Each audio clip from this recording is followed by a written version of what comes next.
ഉപ്പുമുളകും light family വ്ളോഗിങ്ങിലൂടെ YouTube പ്രേക്ഷകർക്ക് എല്ലാവർക്കും സുപരിചിതയായ നന്ദന അനിൽകുമാറിന്റെ വിവാഹവും ചിത്രങ്ങളുമാണ് ഇപ്പോൾ സോഷ്യൽ മീഡിയയിൽ തന്നെ ഏറ്റവും കൂടുതൽ വൈറലാവുന്നത്.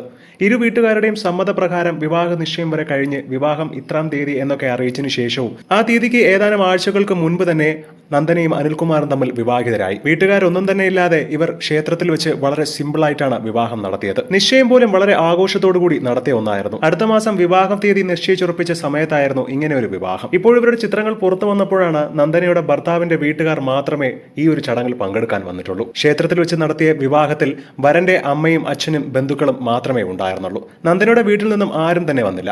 എന്തിന് നന്ദനയുടെ സഹോദരി പോലും എത്തിയില്ല എന്ന് വേണമെങ്കിൽ പറയണം. ഇതോടുകൂടി നന്ദനയുടെ വീട്ടുകാരുടെ സപ്പോർട്ട് ഇല്ലെങ്കിൽ പോലും ഗോകുലിന്റെ വീട്ടുകാരുടെ എല്ലാ പിന്തുണയും ഈ ഒരു വിവാഹത്തിൽ ഉണ്ടെന്നും അത് മാത്രം മതി അവർക്ക് ജീവിക്കാൻ എന്നുള്ള കമന്റുകളാണ് നിറയുന്നത്. എന്നാലും എന്താണ് നന്ദന ഇത്തരത്തിലൊരു തീരുമാനം എടുത്തതെന്ന് ആർക്കും തന്നെ അറിയില്ല. ഇതിന്റെ കാരണം അന്വേഷിച്ചുകൊണ്ട് ഒരുപാട് പേരാണ് കമന്റുമായി എത്തുന്നത്.